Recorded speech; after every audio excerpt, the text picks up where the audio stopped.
how I always like to frame his story, much the way that you just started there, Matt, by talking about the movie.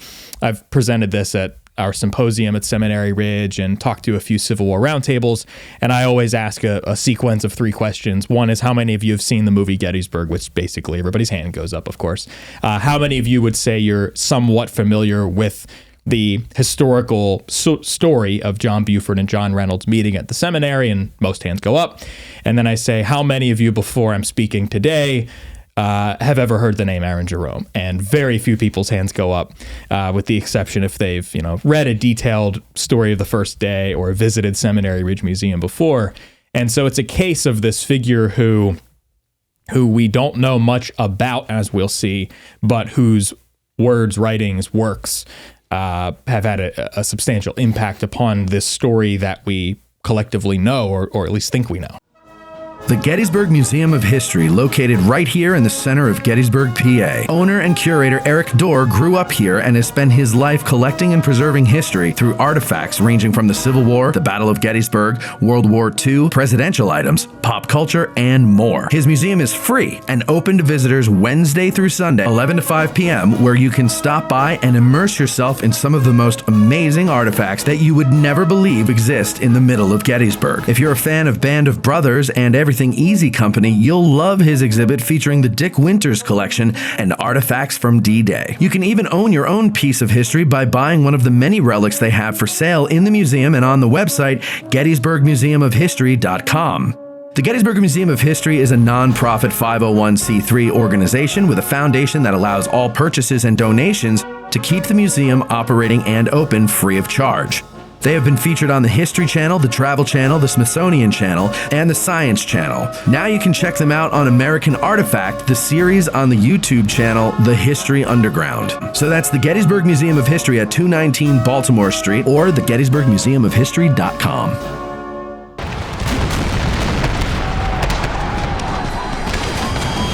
Addressing Gettysburg. Gettysburg Museum of History Studios. You're listening to Addressing Gettysburg. Hello, everybody. Hello, patrons. Welcome to this episode of Addressing Gettysburg. And you know what I am today? I am well rested. That's good. We did nothing all weekend, and I loved it. Nice. Okay. We would have. Did you go to Pete's party? I didn't. No. You didn't because of the weather. Yeah, well, I wasn't. You weren't invited. Saturday. No, I was invited. Oh, you were invited. I just Okay. was not available Saturday. Well, we went. We didn't go because of the weather because we're on a mountain, and it would have been like what is that? What was Cool Runnings? What is that sport they call it? It's bobsledding. Bobsledding. Thank you. That's what it's like going down the road. Gotcha. On our mountain there. So we said let's stay in. So we stayed in all weekend, and it was wonderful. Nice. Wonderful. We did nothing. Well, we went to an antique shop, but we'll talk about that another day. Ladies and gentlemen, today we're talking about something that I find very interesting. Let's see. We love Sam Elliott's portrayal of John Buford in the movie Gettysburg. The movie Gettysburg gets that from the Killer Angels. The Killer Angels gets that scene and that stuff from various other writings. But a big scene is when Buford is up in the cupola and Reynolds comes out, "What goes, John?" He goes, "There's a devil to pay," and all that whole thing, right? And what happens? We're all like, wow. That story comes from the subject of our show today, Aaron Brainard Jerome, first lieutenant in the Signal Corps. Okay. But what's interesting is how that story comes into the historiography or whatever of the Battle of Gettysburg. And we'll get to that in a bit. But first, let's start with Aaron Jerome. He's a first lieutenant in the Signal Corps. Where's he from? He's from Talladega, Alabama. So he is born in 1838 or 1839, June 27th. That much we know for sure. But the year differs in a couple of different sources. I think it's 1839, it seems. So he would have just turned 24 years old a few days before he arrives here at Gettysburg. But has this interesting background where he is a case of a Southern-born Union officer, but likely didn't spend very much of his youth in Alabama. His mother and father both die early on. His father is a Presbyterian minister, Aaron Brainard Jerome Sr. So the Jerome we're talking about today is a junior. He pops up in the 1850 census in Orange, Essex County, New Jersey. And it's a situation with this family, the Brackett family, where there are several children who appear in the census, different last names. There's an adult woman who has a different name as everyone else. So it's either a boarding house or an orphanage situation. So we unfortunately don't know much about that first decade plus of Aaron Jerome's life. But how I always like to frame his story, much the way that you just started there, Matt, by talking about the movie. I've presented this at our symposium at Seminary Ridge and talked to a few Civil War roundtables. And I always ask a sequence of 3 questions. One is, how many of you have seen the movie Gettysburg, which basically everybody's hand goes up, of course. How many of you would say you're somewhat familiar with the historical story of John Buford and John Reynolds meeting at the seminary? And most hands go up. And then I say, how many of you before I'm speaking today have ever heard the name Aaron Jerome? And very few people's hands go up, with the exception if they've read a detailed story of the first day or visited Seminary Ridge Museum before. And so it's a case of this figure who we don't know much about, as we'll see, but whose words, writings, works have had a substantial impact upon this story that we collectively know, or at least think we know. Yeah. So our story today starts in 1865 with a visit to Gettysburg from none other than the great Winfield Scott, Old Winnie Boy Hancock. Yep. And tell us about that. Well, first of all, why is he here in 1865? Sure. So he arrives in 1865 in October of that year. At that point in time, he's in command of I think it's called the Department of Baltimore. And the Middle Department, which is headquartered in Baltimore. The Middle Department, yes, thank you. Yep. You're welcome. So he's made I got that from your video. Okay, which I forgot that I made until we talked about earlier. Yeah. Yeah. He's here by an invitation from John Batchelder, that famous Gettysburg name by the post-war period, who is really in the heart of his work on being the first major historian of this battle.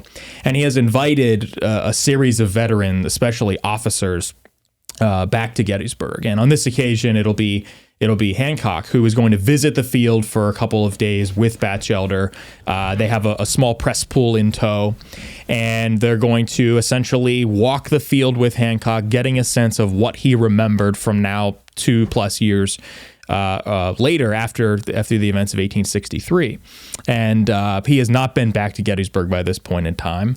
And sort of an interesting coincidence, the place where they put him up to stay is at the Eagle Hotel, which of course had been John Buford's headquarters a couple of years earlier in 1863.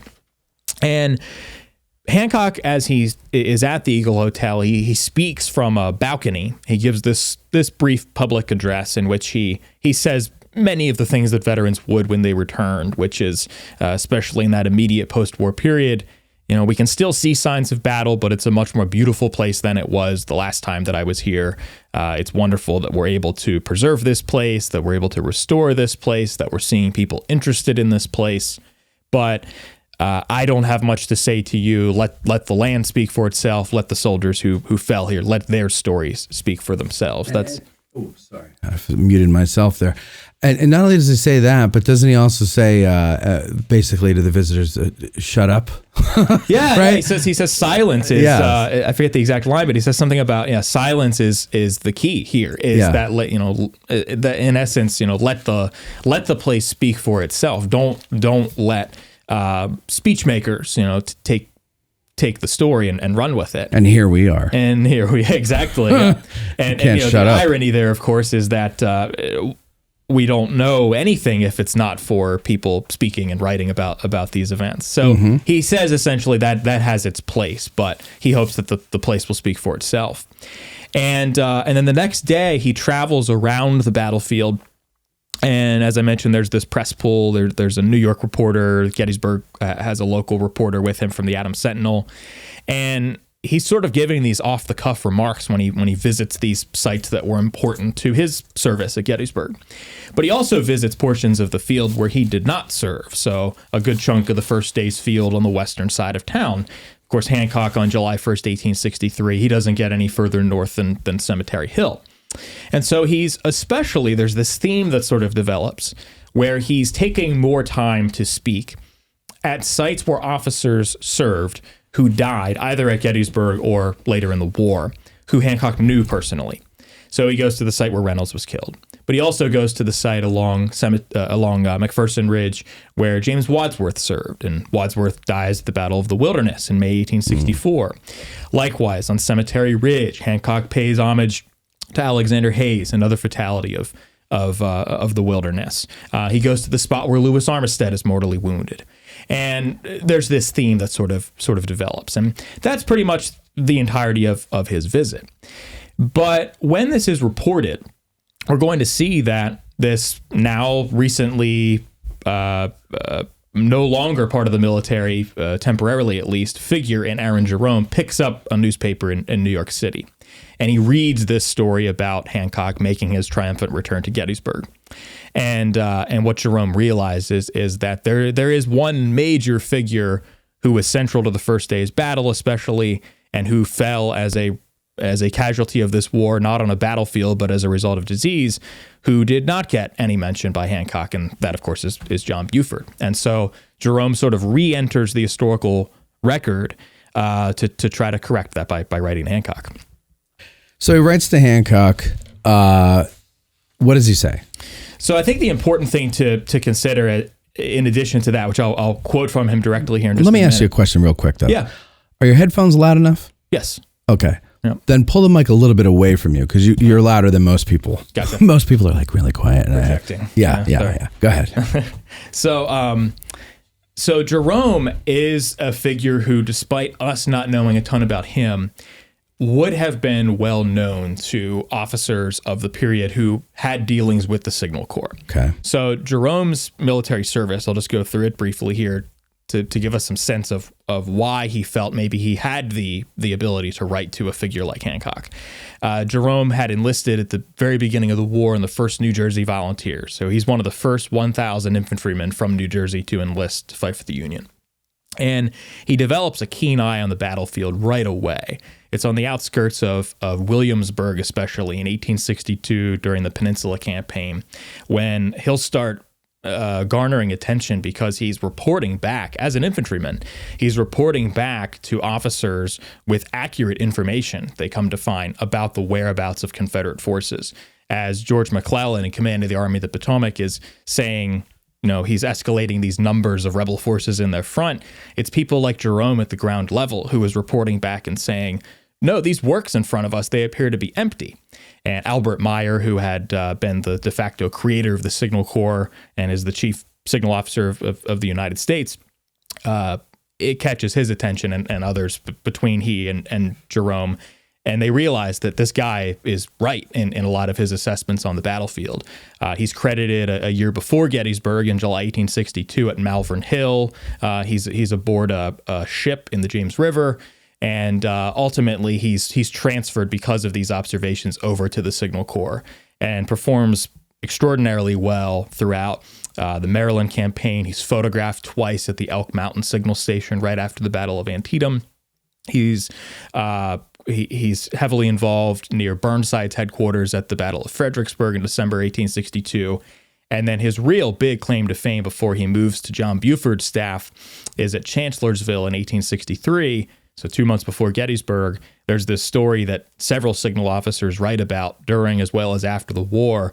It sort of becomes this level of folklore almost in the Signal Corps that Jerome takes this like miles long line of telegraph wire, and he swims down, I think it's the Rapidan River, with this telegraph wire to try to connect two telegraph stations together. And ultimately he gets there and they tell him that they were able to reestablish connection without that line, that ultimately it's not needed. Oh, God. But this will be a story that veterans tell at reunions for years to come. And Jerome also had written the signal song of the core song of the Signal Corps as well. So he's this sort of, as I mentioned, this folklorish type of figure, and then he's placed on the staff of John Buford, and so that really kind of sets the scene. By the time we get to him writing this letter to Hancock, he has some credibility. He's a figure who's largely forgotten pretty much right after his military service ends, which included a stint in the Navy in the year after Gettysburg as well. But he's not just writing as some low-level officer who Hancock probably is not familiar with his name, but he has some credentials behind it. So Sure. All of that is just a way of setting up who he is. So yeah. So he's attached to Buford's staff. Is that like, would a division commander of infantry have a signal corps person on their staff too, or was that a cavalry thing because cavalry's out there gathering information? So what you would do, my understanding is that most divisions have one signal officer attached to them. Now you might have some non-officers as well. But typically what would happen is as your divisions accumulate, whether it's on a battlefield or if you're settling in for an encampment, it would be those individual signal officers from each division. They would team up and that would make your signal corps team. I see. Okay. And so for listeners, there's a photograph they're probably familiar with. If you're not, just go to loc.gov, to Library of Congress website, and look up Elk Mountain Signal Station. And there's this log structure that had been created right after the Battle of Antietam. And you can see there's a man behind a telescope. There's another man who has a flag. There's a figure who appears to be sitting there writing. And we can see that there's this whole complement of signal officers who would have made this full team. And Aaron Jerome, there's a series of photos taken there. Aaron Jerome appears in two of them, one on this log structure with this tablet basically sitting on his lap, it looks like, and he's writing on it, transcribing a message. And then there's another group shot where they're all sitting facing toward the camera, and he's situated at center with a telescope across his lap as well. Yeah, there, I'm looking at it now. Yeah. And that photo, the one with the telescope across his lap, is really interesting. There's this unanswered piece of it. There are three young black men who appear in that photo as well. One on the left, one on the right, and then one in the center who is almost, it seems, grasping onto Jerome's pant leg or coat or arm. Wait, we're not in the Elk Mountain one. You're talking about the other one? So there's another one from Elk Mountain it's a group shot where they're all facing the camera, maybe a dozen or so guys. It's not coming up here. Okay. Yeah. Yeah. That's the thing about the Library of Congress site. Sometimes it's good.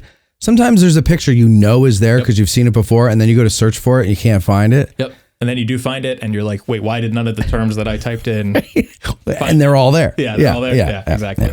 Yeah. So, but yeah, he's not necessarily a big public figure, but he's certainly someone who he does his job really well, and it earns him a couple of promotions. At the time of those photos, for instance, he's a second lieutenant, and then he's promoted to first lieutenant and placed on Buford's staff. But he makes this point really clear in both his 1865 letter to Hancock, which I promise we'll get to, and the another piece that we'll talk about that he writes in 1867, where he emphasizes for his audience, which is Hancock and then eventually a larger public, he wants to make clear, I was the only signal officer on the field at the time that Buford's division is here.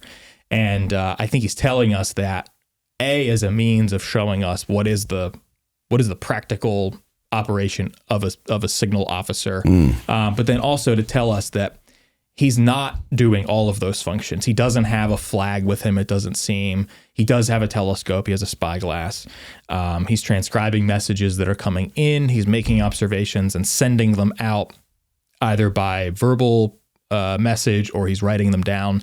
He doesn't tell us a ton about how he's communicating these messages. So okay. Let's sit on that for a minute. Yeah. So he's taking messages that are coming in. Are they coming in by horse, or is he looking at a signal station somewhere else? So he's probably looking at a signal station out along South Mountain, out along like Jack's Mountain, for instance. So just over the Pennsylvania-Maryland line. That's visible, that entire ring of mountains around Emmitsburg, where we know that there is signal communication.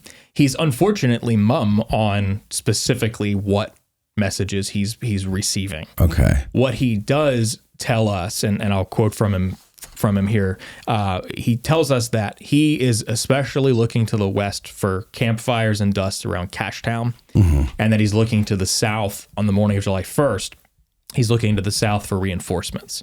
And so he's looking both for enemy troops, Confederate forces who are coming in upon Gettysburg, but he's also looking eventually as the battle opens for those reinforcements. So he's the eyes and ears for Buford, basically, up in that cupola. He's the eyes and ears for the eyes and ears. For the eyes and ears, yeah. Exactly. Yeah. And so Buford's role and his men's role is at the ground level to establish those skirmish lines and that early warning system with vedettes. But he also realizes, Buford does, that you need to have someone who's above the situation as well, who is sort of these eyes, that are looming above everybody else. And that's an important thing that's happening in the background here, is that the Signal Corps is effectively brand new to the federal military. Confederate military has it as well, and one could argue that the Confederate military is actually using it better for the first part of the war than the U.S. Army. And in part, that's because one of its principal founders, in addition to Albert Meyer, had been Edward Porter Alexander, who, of course, is now part of the Confederacy. I was just going to say, he's at Bull Run there. Yep, and he's making these early observations at this first major battle of the war that, hey, one of the things we should look out for is dust. That gives us an indication of movement of enemy forces. And so it's pretty much brand new to the military a couple of years in, and not a whole lot of officers, especially brigadiers and above, are fully on board with its existence. They think it's sort of clunky. They don't like this idea that you have these additional soldiers who are not shouldering a rifle. They don't see a ton of value in that. But Buford is going to be one of these officers who, as we'll talk about in a bit, he writes this endorsement a few months after Gettysburg of the Signal Corps. And there are some other heavy hitters too, George McClellan, Ambrose Burnside, eventually Ulysses S. Grant. But there's a period in 1863 after Gettysburg where there are considerations of what is the future of the Signal Corps? Should it continue to exist? And do you think it's like, to me, it sounds like a no-brainer. Like you would, maybe it's not perfect, but you would really work to improve it because, there's a value in knowing what the hell's going on around you that you can't see from being down on the ground. No, absolutely. Yeah. Buford writes on one occasion to Jerome. It's like he's on his deathbed, basically. Buford is, and he writes to Jerome and says, "So November 20th, 1863. So Buford has less than a month to live. I've taken occasion to notice the practical workings of the Signal Corps in the field and regard it as a valuable auxiliary to an army. With the aid of their powerful glasses, acting as scouts and observers, the officers who have acted with me have rendered invaluable service when no other means could have availed. I regard their permanent organization as a matter of the first importance." And Wesley Merritt sends one along with Buford's as well. So they're on board, but not everyone is. It's so how powerful were these telescopes? Because Jack's Mountain, you go up to the cupola today, we can see Jack's Mountain with the naked eye. It's not like it's on the other side of the planet. You can see it. But now, I guess I'd have to see it to believe it. But now these telescopes they have, okay, I can see it's going to bring you closer. But are you going to be able to see the detail of a guy waving a flag? Yep. Yeah. And how would? How would they? Did you ever find out how they would know where? Okay, like we have a station on Jack's Mountain. Well, how the hell? There's a whole range out there. How do I know which mountain I know which mountain Jack's Mountain is when I'm right in front of it. But when I'm looking, and I know that, when I'm looking at it from the cupola, if I can find the ski slopes, it's to the right of the ski slopes, but the ski slopes weren't there. The radio towers weren't there. All the things that we can look at and see to find the approximate location wasn't there. These guys are new to this area. Yep. How are they finding where to look?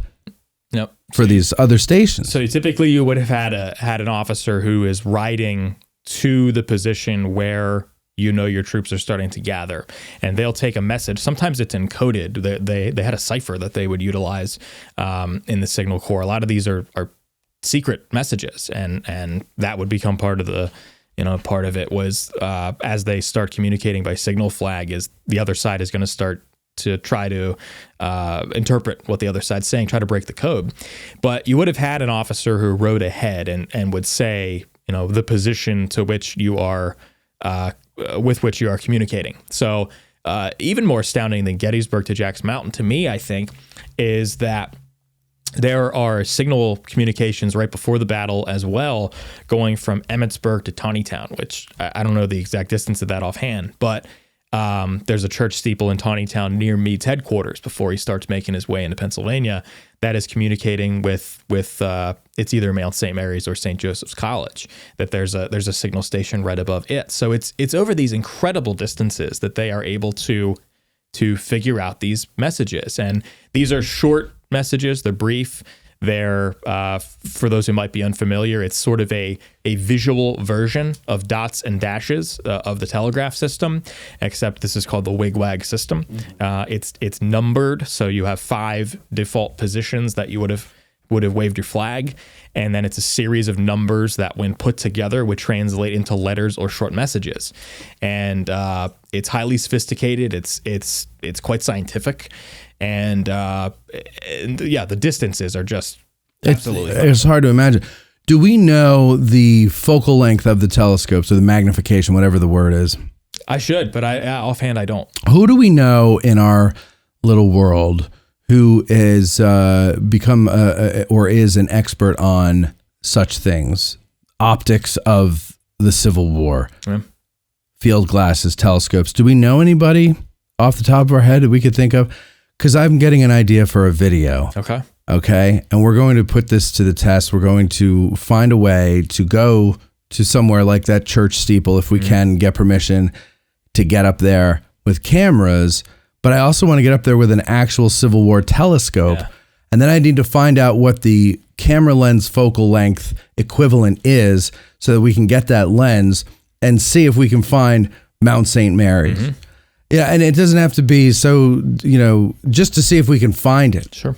I'm sure the trees are higher. There's more of them now, so that might be harder to do than it was back then. But this has to be, and I'm not saying because I think this is bull and that they didn't do it this way. And of course, I'm not trying to debunk but I have to see it to believe it. Sure. And I have to see what that is like, because it is so hard to fathom. I mean, even if we could do from the cupola to Jack's Mountain, that might be easier, because at least we can get permission from you guys pretty easily, we'll right? See if we let you. Yeah. But I can't imagine that, because you got atmospheric conditions, and as you get a little further away, everything gets distorted. Especially on a hot and hazy summer day. You got the heat waves coming up. You've got the atmosphere. It's so hard to believe, and that they can accurately send and receive these messages. Yep. Okay, go ahead. And they even had, they have different flags for different times of year. So your default flag is the white background with the red square in the center. So sort of the Japanese flag, except a square instead of a circle. It's kind of like what the modern suburban housewife does, where it's like she puts out her autumn flags and her Christmas flags, and they just have those goofy prints on them, right? Yeah. So they have a flag for all seasons. They have a flag for all seasons, different sizes of flags, depending on what size poster you're using. Yeah. Okay, so continue with that. Sure. That's sorry. Yeah. Wintertime, then they'd reverse that. So you'd have red in the background, white in the center, because of snow and just the lack of foliage. The so blob. You have the blob, the gray sky in the background with no leaves. Sure. Rarely they would use a version of that. I think this would be specifically for snow, where it was a black border with a white square in the center, and so those are kind of the three default ones. But then they'd have torches that they would use at night, so they carry kerosene. The torch thing is really neat. I was saying on Ask a Guide we recorded a while ago, it just came out, that the Park Service did this thing during I think it was the anniversary of in 2018, where we had a signal station at Meade's headquarters and a signal station up on Little Round Top, and they waited till nightfall and they used the lanterns to communicate, and that was really cool. Yep. It was disorienting because it's pitch black and you just see this little light waving back and forth and everything. But it was neat, and they actually relayed a message, and the ranger took it down. The one called it out, and the other one wrote it down, and then we got the message. And the message was, "Listen to Addressing Gettysburg." Took a while to send that, but it's a long one. It is a long one. Yeah. But no, it's and that's pretty neat to see too. Yep. Yeah. Go ahead. So. All of that is background. I guess we should get back to 1865. Probably. So sorry, folks, we took you on a journey there. Yeah. So this is the letter in part. So we'll talk a bit about what Jerome says his purpose is, but then also the practical function of the letter. So Jerome says to Hancock, General, in all the parade that has taken place since the battle, of names and incidents, memories oratorical and poetical, from Edward Everett at the dedication of Soldiers National Cemetery to General Howard at the dedication of the cornerstone of Soldiers National Monument, have you not noticed that your friend, the heroic Buford, has been nearly disregarded? I was a young lieutenant and signal officer and loved the general, and I am sure you will pardon me if I call your attention to this injustice. And he writes this on October 15th, which was the day that this article appears in the New York Herald talking about Hancock's visit to Gettysburg. So it's top of mind for Jerome, which was sort of the first place that I went when this was a letter that appears in the Batchelder papers. Eric Wittenberg utilized it in his analysis of the Buford manuscripts in an old Gettysburg magazine article. There was an article called Of Cupolas and Sharpshooters, written by Mitchell Klingenberg, that sort of goes into the story a little bit. But the one big question that it seemed nobody had asked yet was, what is the occasion for Jerome writing this letter? And so I went on October 15th. All right, he's mentioning New York papers. What's he talking about? And so I found in the pages of the Herald that are digitized that this is what he's responding to is Hancock's visit, and then he doesn't mention Buford. And so it's in this letter that we're going to see that Jerome gives us for the first time this story of Buford having used the seminary cupola. And it includes, a lot of those details that Gettysburg aficionados are familiar with, that Buford arrives in Gettysburg, tells Jerome to seek out the most prominent points, watch everything, look for dust in the morning, but campfires at night, that Buford joins Jerome in the cupola at some point that evening, that he seems nervous, and then the following morning that as the battle opens to the west, Buford eventually joins Jerome once again in the cupola, and that he's there when John Reynolds arrives on the scene with reinforcements. In that first iteration of the letter in 1865, so when Jerome is talking to Hancock, that famous moment, "What's the matter, John?" is not met with the famous line that the devil's to pay, but rather with "let's go and see." Which eventually is what he adds. He adds to that account then a little later in 1867, which we can talk about in a moment. But it's sort of the greatest hits of what we know about that story, of the view from the cupola, of what you see play out in the movie Gettysburg, that is based on Michael Shera's Killer Angels. That's I think probably Shera gets this story more than likely from Edwin Coddington's Gettysburg campaign. But that goes back to this writing by this relatively obscure signal officer from this relatively random letter that he writes for no other reason than that he read in the paper that Hancock was here, and that and that he's sort of overlooked. Buford, that is. At that, the other thing that's sort of fateful about this, it's just a series of these strange coincidences. The only reason why we know that letter still exists when the Batchelder papers are being compiled in the 1990s is because Hancock saved a copy of the letter, and it appears in a magazine called The Galaxy. In 1876, Hancock is writing a reply to Oliver Howard, and his reply, he says in there, "I was not on the scene on July 1st, but much of what we know about what happened west of town, I have learned from this letter that I've kept for the past 11 years from this guy who was a signal officer on Buford's staff, and here's the whole letter." And so he just copies and pastes the entirety of the letter that I quoted from a moment ago. And were it not for that, it's quite possible that we wouldn't know, at least not in the detail that we do, the use of the seminary cupola as a signal post for Jerome, let alone for John Buford as well. Yeah. Huh. Yeah. So Hancock then begins to right this wrong not wrong, but you know what I mean, corrects the error, right? And now starts when he talks to give attention to Buford. Yeah, and he replies to Jerome. Jerome keeps Hancock's reply to him, and he includes it in his later 1867 account. Hancock writes to Jerome, "In my report of the Battle of Gettysburg, I did not fail to mention General Buford in fitting terms. I spoke of the handsome appearance of his cavalry when I arrived on the ground." And you can go look at Hancock's report and see that is true. He had written in that account, "The cavalry of General Buford was occupying a firm position. I received material assistance from Buford." But he goes on to tell Jerome, "I regret that I did not know of his previous services on that day. Still, it would not have been my province to recount it. I fear Buford will never have justice done him for the first day's fight. Still, it shall not be my fault if he has not. Buford was a good friend of mine always. I shall profit by bringing his deeds in more prominence."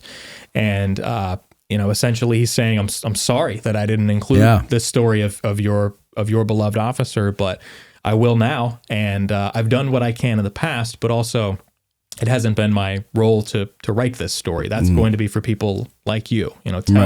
Tell this story more prominently in the circles that you can, and I'll do the same in mine." And it sounds like he more than apologizes, like he corrects. Yes. Maybe at least according to the words there, maybe a little overcorrection, but I think rightfully so. Buford was a great soldier. And I think at that, not that it's always dangerous to psychoanalyze our historical figures, but I can't help but see in this still young man in Jerome, who's still in his mid-20s, late 20s by this point, who never knew his own father.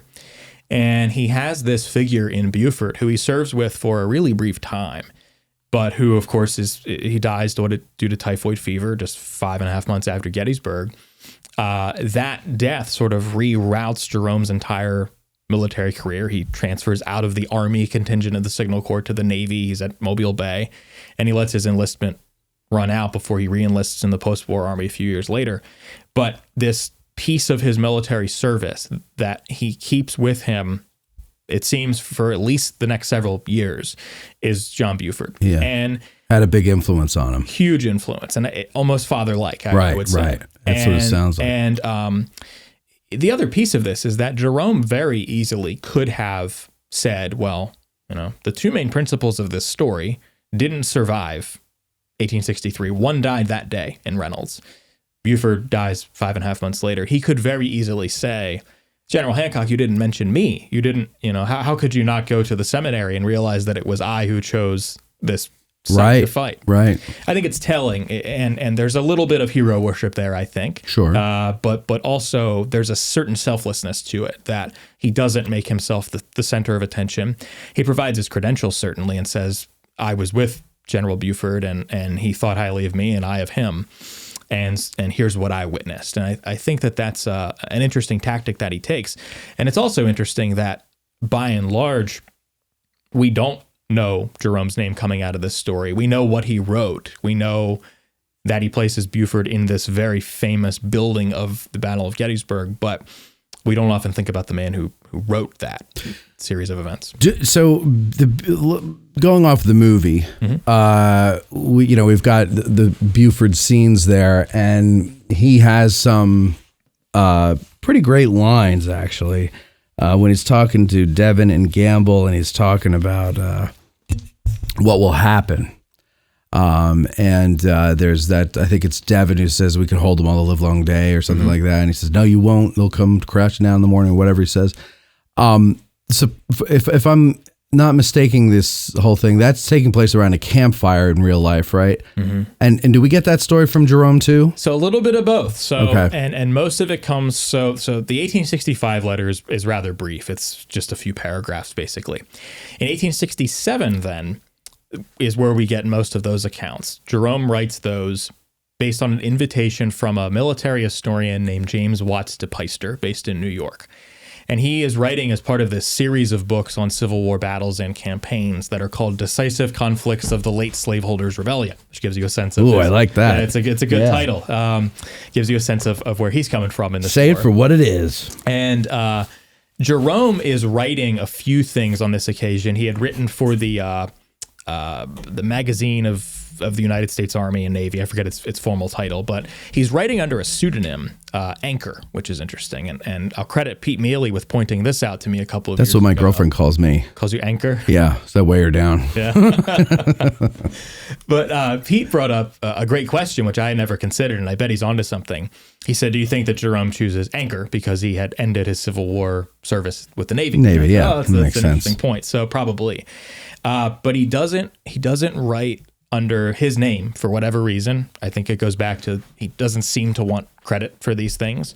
It is also a common practice in the 19th century for both benevolent Also today. And today. Yeah. Yep. Right? Everybody has a fake name online. Yeah, that's true too. Yeah. So he writes an essay on this occasion that's meant for publication. That's the difference between these two things. One is a private letter to Hancock that just happens to eventually be published. This second is an essay meant for publication. So I think he spruces it up a little bit. He gives us some dialogue. And so I'll quote from it a little bit. This is where we get some of these famous lines like you're alluding to, Matt. On the night of the 30th, says Jerome, General Buford spent some hours with Colonel Tom Devon, and while commenting upon the information brought in by Devon's scouts, remarked that the battle would be fought at that point, and that he was afraid it would be commenced in the morning before the infantry could get up.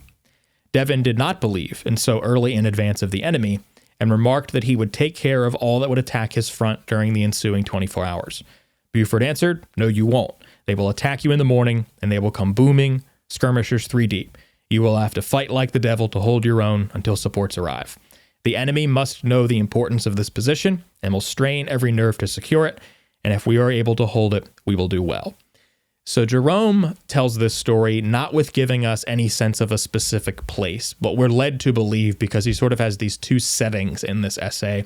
One is when he's in the cupola, and he's pretty clear about when he's talking about being there, and the other is on the ground somewhere around the seminary. So, yeah, okay. So just out there observing. Exactly. Now, there is an interesting account that's published later, decades later, by a Jerome Wheeler, who is an officer in the 6th New York Cavalry.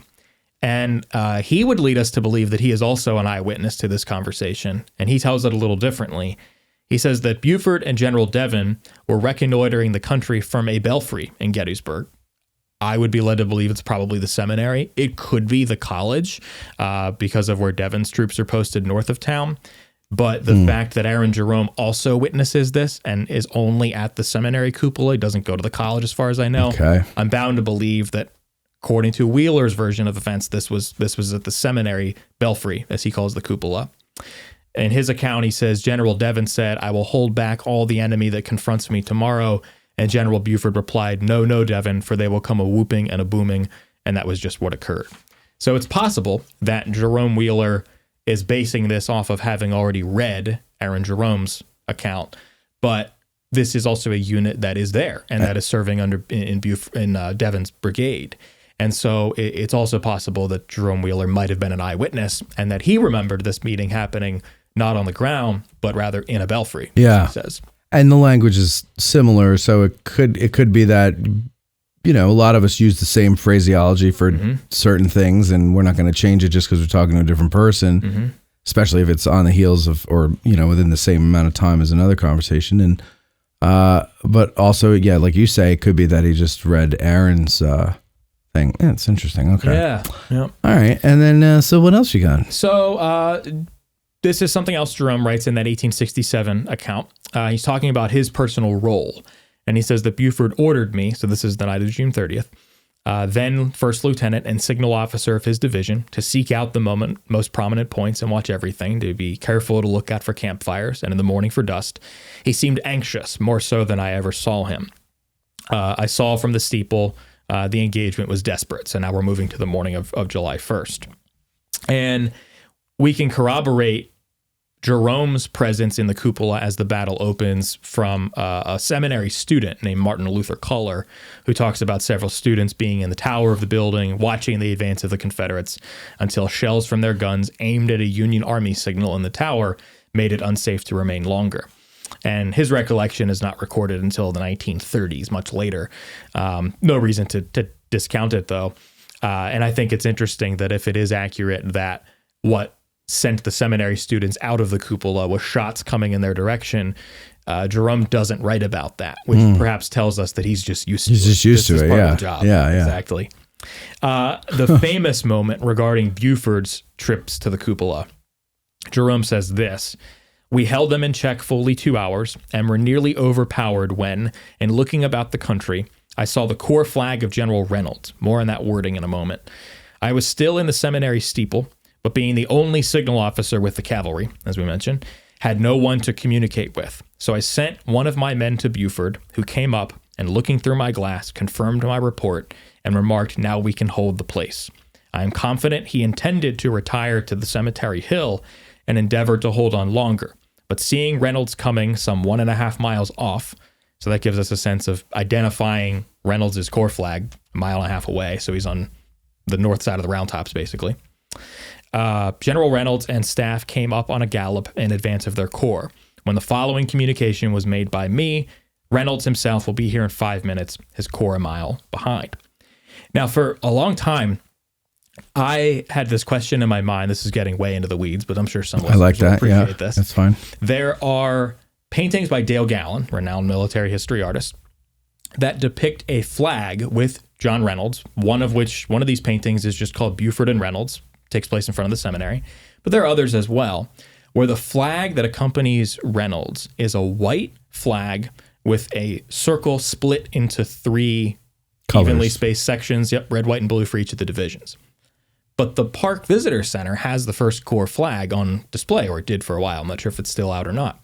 And it's the traditional Corps flag, the blue background with the red 1 in the center and then the sort of cross around it. And so the thought crossed my mind, where did Dale Gallen get this design of this interestingly designed flag that I assume maybe was a post-war veterans flag or something like that? Well, I was at the State Museum in Harrisburg one time and noticed that on the painting there, The Fall of General Reynolds, I think it's called, which is painted in 1870 or so, that Peter Rothermel, the artist, he includes this same flag that is in the Dale Gallen painting. It's not the Corps flag that we can see at the Visitor Center. And what it ended up being is I was talking to the old educator at the National Civil War Museum in Harrisburg, and apparently Reynolds had his own flag that would travel with him. And so I was going to say, like, Custer had his own flag. Exactly. Yeah. So it's separate from the Corps flag. And so the wording of Jerome. So that's the Reynolds flag, not the First Corps flag. Exactly. So when he says the Corps flag of General Reynolds, and in parentheses, he does say First Corps, but I think it's telling that he doesn't say the First Corps flag. Yes. Is what I saw first. Yeah, he says, okay. I saw the flag of General Reynolds. So that's interesting. So because I always thought that was a cool design for a flag. Yep. But how come none of the other ones are like that? And that makes sense. It's his like personal flag. And in the movie, I like that. What they do That's is style. they use the First Corps flag. A reproduction of it is what you see in the movie is the traditional Corps flag. So if anybody has ever had that same really nerdy question of which flag was it? There are these different depictions. It's because it was probably a different flag. So Reynolds comes up, and this is the thing that the way Jerome is saying it is like, we're about to be overwhelmed. Mm-hmm. Okay. Now, about to be, I don't know, what does that mean? An hour from now? Mm-hmm. Like he doesn't give us an idea of how close to being overwhelmed they are, but he could see obviously that that's where this is headed. Yep. Then you turn around and you see Reynolds and his staff galloping up ahead. Mm-hmm. They're on horseback. He estimates they're 5 minutes away. That's on horseback. Mm-hmm. The men are coming up on foot. They're a mile or so behind him. I mean, I could understand the sense of relief seeing Reynolds and his staff, right? Even though they're not going to add anything to the stopping power of the Union forces at that moment, but it means that help is on the way, right? And I guess that even when you're overwhelmed, it's still a slow process. In other words, they could be overwhelmed off of McPherson's Ridge and fall back to Seminary Ridge, but that doesn't mean the Confederates are necessarily, even if they're right on their heels, they're disorganized. Mm-hmm. And so there's going to come a point where the Union troops will stop, turn, and fire, and then the Confederates are going to have to either continue on and risk being captured or killed, or they're going to have to, the ones that are, right on their heels, or they're going to have to stop, regroup, reform, and then go again. So I guess like it's not a pan, but in my head, my inexperienced head, Sure. I'm hearing this. I'm like, it's a nail biter, right? It's like, oh God, he's there, but the troops are still a mile behind. It's going to take time. Mm-hmm. How long did it take? So Reynolds gets up there. He talks to Buford. How long then before the first infantry units are arriving? He tells us this a little bit. He doesn't give us an exact time, but this gives us a sense that there is, I get the sense from this, that yes, there is this sort of panicky mood, but also realizing that it'll take time for our troops from Reynolds, from Jerome's, from Buford's perspective. It'll take time for our troops to get up and get into action, but also they can probably still see, especially from that elevated platform of the cupola, that you don't even have a full Confederate battle line quite yet. That they've been stopped up. They're moving from column into battle formation.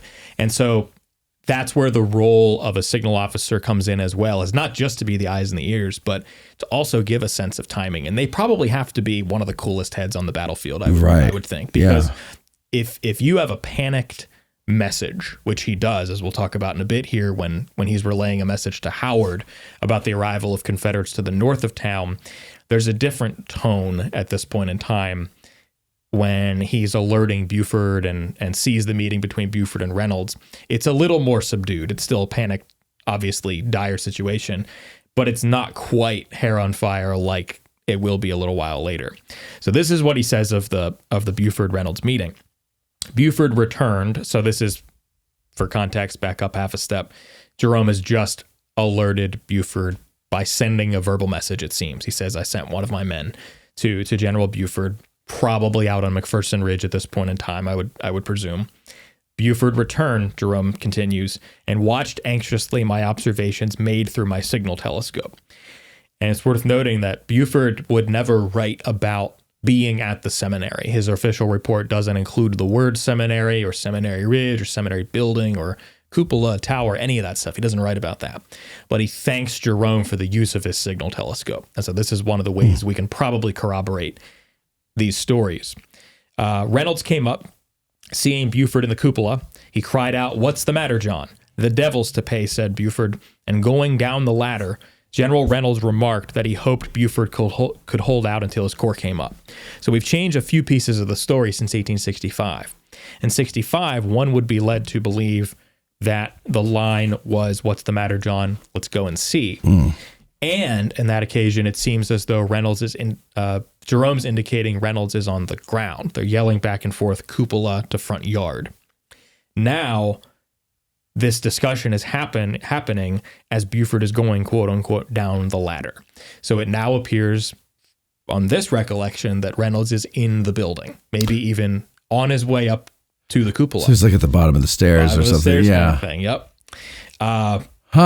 Reynolds remarked he hoped Buford could hold out until his corps came up. With characteristic brevity, Buford said, "I reckon I can." Reynolds then said, "Let's ride out and see all about it." And mounting, we rode out. The skirmishing was then very brisk. The cavalry fighting dismounted. General Buford told General Reynolds not to expose himself too much, but Reynolds laughed and moved nearer still. I think he must have been shot within 20 minutes from the time he arrived. So we get this sense of we got to be in the, to make a football reference here, your 2-minute drill is like, we got to be on this. We got to get into action. But your 4-minute offense is, we need to be moving at a brisker pace, but we don't necessarily need to be running up to the line of scrimmage. Right. And I think that on this occasion, they seem to be in that 4-minute offense, which is, we have a little bit of time. Jerome tells us the number he can recall is 20 minutes is when Reynolds is killed. So, get that, have that time. Men are coming up at the double quick. They're going as quickly as they can. Once we get them up here to Seminary Ridge, have them go into battle formation as they move across to McPherson Ridge and enter the fray there. And of course they are. And of course Reynolds is killed in the process. So the Jerome account here, I think is probably, I read it as equal parts because we have something to base on from 2 years earlier where it's not as flowery, not as narrative or as dramatic. I think he's maybe adding a little bit to what he remembers. But there's also, I think, I'll give him this benefit of the doubt, if nothing else, is that he is writing in a longer form. If you were asked, to just write a memo based on your you want to get this message sent out to General Hancock in 1865, Jerome is sort of giving him the bare bones of like, maybe you don't know, but this is what happened. Now he's been asked by someone who's compiling a history of the Battle of Gettysburg. He's been asked to write this longer form. And so I think more memories maybe come back. Yeah. Right. Now endorsed by a Pulitzer Prize winner. Do you like coffee? I can't really drink coffee. Why not? You don't like the taste of it? No, caffeine. Oh, I Yeah. hear you. But you used to drink coffee. I have drank coffee. Too bad this wasn't around back in the day when you drank coffee. Right. Because you would have enjoyed this. This is our coffee. It's called Little Ground Top. It's roasted right here in Gettysburg at 82 Steinware Avenue, Bantam Roasters. You can go in anytime. You can get a bag whenever you want. Smell that, though, Anna. Isn't that wonderful? It smells It does really smell good. really nice, Yes, doesn't it? It does. You could just keep a bag of this in your living room just for the smell, right? Yeah. But you got to get it ground first. They could do it in whole bean or ground. You can get it ground if you want it for drip coffee or French press, whatever. It's just fantastic. You could also buy it online if you, when you get back home to Pittsburgh and you decide, oh, my friend loves coffee. Oh, I just heard about this Little Ground Top. Well, you go to addressinggettysburg.com/cafe and you can order it there and get it, and you don't ever have to set foot in Gettysburg again. Not that you wouldn't want to, because and not that we don't want you to. We love having you here, so you come back as often as you want. But yeah, Little Ground Top. So 82 Steinware Avenue, Bantam Roasters here in Gettysburg, or addressinggettysburg.com/cafe.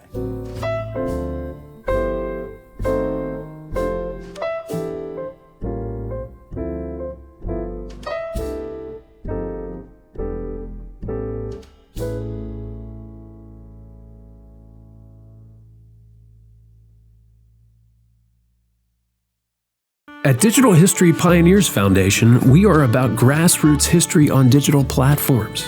That means we are about podcasters, documentarians, YouTubers, and even TikTokers. All of these creators are out there trying to share their love of history with the public. They don't need ideas, they need funding, both from viewers and corporate donors. DH Pioneers' initial funding focus is on the Civil War era, with a special emphasis on the Addressing Gettysburg podcast. So be a vital part of the unique content Addressing Gettysburg has in store by donating at dhpioneers.com and help bring your love of history to the people. Digital History Pioneers is an IRS Section 501c3 approved charitable corporation that makes any donation tax deductible to the fullest extent of the law. But It happens that way sometimes. I think so. And is he adding a little bit to it? Very well could be. It could be part of it.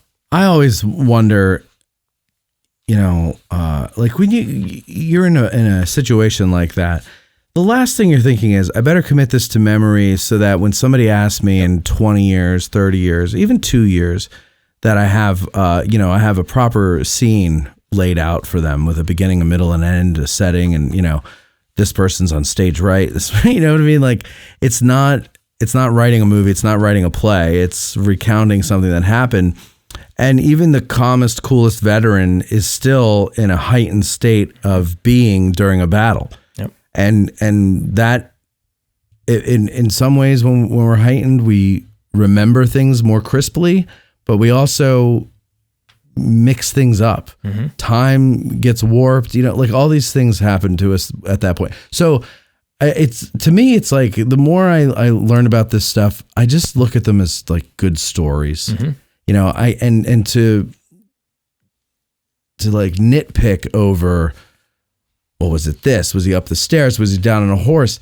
Doesn't matter. The conversation happened, yep. Right? And it happened where they were essentially saying things to these effects. Yep. And if the person recounting it, chooses to embellish a little bit, well, that's just how it goes. This is human beings. This is how we are. And I guess like today, with video and everything, we know exactly what happened for the most part. There's still things that, video's not perfect as a representation of what happened. There's a lot of things that And I think that's why you see a lot of conspiracy theories with big events that happen today, is because video can also be misleading. And if you're not there, if you don't know the layout of the ground that you're talking about for whatever, a video can distort things and confuse people. So, but it's so much better. We have more of an idea. We know exactly what someone says.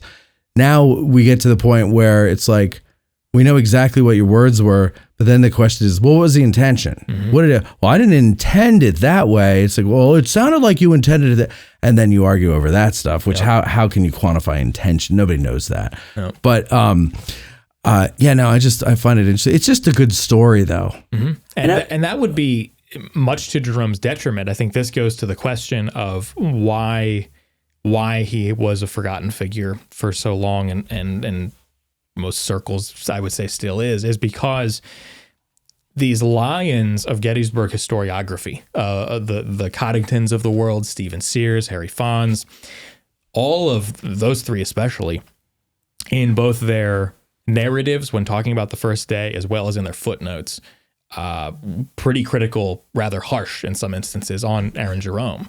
Coddington talks about Jerome's accounts being filled with after-the-fact embellishments, a romanticized account. And one of these historians sort of builds on the other in their interpretations of Jerome. And one of the main reasons, and we do this activity mostly during battle anniversaries, but I have these cards that we take out onto the field and we give them to, this one is 7 participants, and they each get one of these eyewitnesses. And we sort of set up a miniature version of the battlefield where we have a few people stand in line and they represent the soldiers who are writing from McPherson Ridge. And then another second line to the east of that, these are the soldiers writing on Seminary Ridge. And then one guy, Peter Culp, Gettysburg resident and an Army scout, he's in town at the Eagle Hotel. And we have people read these accounts out loud in chronological order of when they were written. These are all accounts based on where these historical actors remembered the meeting of Buford and Reynolds taking place. Because that's one of the things that Coddington, Sears, and Fons all most emphasized, is that the officers who were with Reynolds remembered the meeting happening at McPherson Ridge, specifically at the McPherson Farm, not at Seminary Ridge or the Lutheran Seminary. But this man closest to Buford, Jerome, he remembered it happening at the seminary. And so I'll just go through a few of these. I won't read the entirety of them, but to give folks couldn't it have been sense, both? And that's where I come down on it, is that I think it's both. Yeah. So that, that's sort of the giveaway of the, if you compile these together, I think what we're seeing is Jerome witnessed the very first moment that these two met one another. And Reynolds and Reynolds' staff, I don't think comes up until they're riding out to McPherson Ridge together, more than likely. And the first one is Stephen Weld, who was one of Reynolds' aides, and this is the one that folks most turn to because it's the most contemporary. It's written on July 1st in a diary entry. He talks about reaching the outskirts of Gettysburg. Immediately, General Reynolds went into the town at a fast gallop, and a mile out on the other side, where he found General Buford and the cavalry engaging the enemy. So his memory is they met where the battle was happening, which would be McPherson Ridge. But in 1912, he writes his memoir, and as he recalled it on that occasion, we rode out and saw on Seminary Hill cavalry skirmishers, and that's where he remembers the meeting happening, is what he calls Seminary Hill. So he sort of changes it over time. William Riddle, another of Reynolds' aides, writes a letter to a comrade a month after the battle, August 4th, 63. The troops were put in motion. I was soon at the head of the First Corps at Gettysburg, finding our cavalry beyond the town, engaging with the enemy. With a rapid and comprehensive glance, General Reynolds at once saw the necessity of joining the low range of hills beyond the town of the 1st Division, 1st Corps. Being in advance was double quick to secure it. So Reynolds rides to where Buford is engaged with the enemy, that same sort of language. Charles Vale, who famously is with Reynolds when he's killed, writes, April 7th, 64, we got into the town, we saw there was considerable excitement. So the general rode to the front at once, found General Buford engaged on ridge in front of the seminary, and in parentheses he writes, McPherson's farm, I think. And those two words, I think, are something we don't often get from a lot of historical accounts. Everybody says what they witnessed with certainty, but Vale says, I think. Well, in his memoir in 1891, he changes his story as well, just like Stephen Weld did. We met one of General Buford's staff officers riding in great haste. Reynolds at once rode rapidly into Gettysburg out to Seminary Ridge, where he found General Buford. Then we have Jerome's account, which we've already talked about. Joseph Rosengarten, now we're getting later. This is 1880. Reynolds went on in advance, passing through the town to the seminary, where he had a short but significant conversation with Buford. So now the account takes place at the seminary from one of Reynolds' aides, Peter Culp. He's the outlier. 1893, entering Gettysburg, Reynolds rode to the Eagle Hotel, where we met Peter Culp, citizen of that place, acting as a scout for our army. After questioning him about the situation, he directed him to take him to the Lutheran seminary, where Buford was in the belfry watching the battle. So he's sort of a amalgamation of two places there. And then Daniel Skelly, who Jim Hessler calls the Forrest Gump of Gettysburg, who was everywhere. In his memoir, 1932, I reached the Chambersburg Pike. Their gallop past me, a general and his staff, upon reaching the top of the ridge, turned into a lane toward the seminary building. This I've always believed was Reynolds coming onto the field and going to the seminary, where he had an interview with General Buford. If anybody wants to dig into those accounts more deeply, if you go to seminaryridgeeducation.org, which is our education website, at the top, there's a tab called Instructional Resources. And if you go to Battle of Gettysburg, I think it's near the bottom, there's a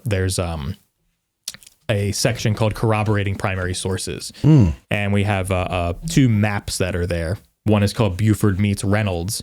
The other one is called Jerome Alerts Howard, which we can get into as well if you want. Sure. And you can click, it's a map that you can click into 7 different eyewitnesses' accounts and how those sort of change over time. And on the map, their numbers are where their account takes place. So you can kind of see these guys thought that this meeting happened on McPherson Ridge. These guys thought this meeting happened on Seminary Ridge. This guy thought that it happened at the Eagle Hotel. And you can kind of see how 7 people all witnessed the same thing and remembered it entirely differently. Sure. Yeah, that's interesting. Yep. That is interesting. Because, I mean, I could see how Buford's men, Reynolds' men would maybe think that the meeting took place at McPherson's, because that's probably where everybody was, like you said before, like maybe Reynolds got there a little bit ahead of his staff. And so Buford, Jerome is witnessing the two men talking, right? But then everybody else is up, they get out and they decide, let's ride out further so they can actually see what's going on up close. And that would be the McPherson barn area. And that would be what I would think Reynolds' men would think is the meeting, because that's where they're really getting all the information that they need. So yeah, I mean, I can see how that happens. But again, it's a high stress situation. Yep. There's a lot going on. I mean, and scene, set, location, the setting of something, what was he wearing, where was he standing, you know, all that's stuff that we need. Yep. That's not stuff that they're worried about remembering. They're worried about fighting a battle. Yep. Right. And of course they have to write reports later and everything. But and again, they're if they're remembering anything, it's for their report, not for people who we have a weird fascination with this stuff. All human beings, whatever the war is, you know, people who study war who haven't been to war, it's like, it's kind of a macabre fascination with it that we have. And we want to know that stuff. I think because we kind of want to know what it's like, but we don't want to actually know what it's like. Mm-hmm. So we kind of want to paint a picture in our head because we just can't imagine what that is all like. And for Reynolds' aides, their purpose, if you sort of take half a step back and you look at the entirety of the documents from which I just quoted, for at least 3 or 4 of them that come to mind off the top of my head, the purpose of their writing was to talk about the death of Reynolds. Yeah. Like that, Jerome's point in writing was to talk about Buford's contributions to the battle. Yeah. For Reynolds' aides, they're associating this last moment that they've seen him alive as being at McPherson Ridge. And so naturally, I think that sort of takes the center stage as far as a setting.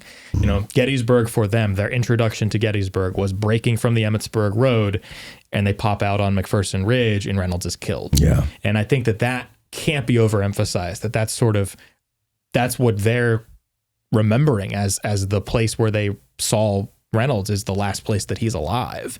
And contrast that with Jerome, who is writing for not to just write about the last moments of Reynolds' life, though he talks about that, but rather to talk about this broader picture of these are the things that are happening around that time.